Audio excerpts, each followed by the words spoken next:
First yote calling it in. Yes, sir. Man, we had the rabbit going for probably 8 minutes.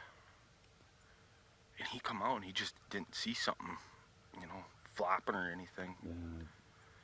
I waited a little bit just to see if he is coming, but... I saw him kind of stand up and look over at us, kind of. Yeah, we're kind of not.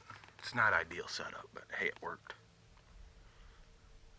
We got one. Let's go check him out.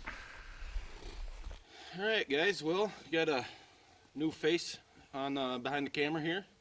Ashton, aka Gord. Took him out this morning.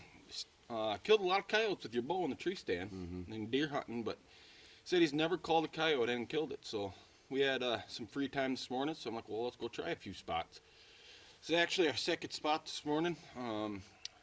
Me and Rick's tried calling this spot a lot, and just I think the only time we've called coyotes in and killed them is the summertime barn dog hunt.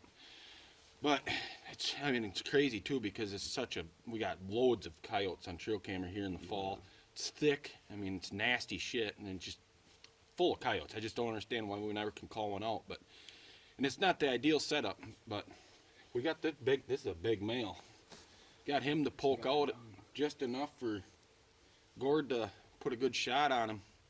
But yeah, it popped out probably 140 yards, just wide open grass field. It just didn't see any rabbit or anything out there. He was nervous. So yeah, take what we can get. But what do you think? I'd say fun. I'm hooked on the call. Yeah, man. pretty fun. That's fun, yeah. But yeah, nice shot. Let's go. Maybe we'll go try another quick set. Get you another one.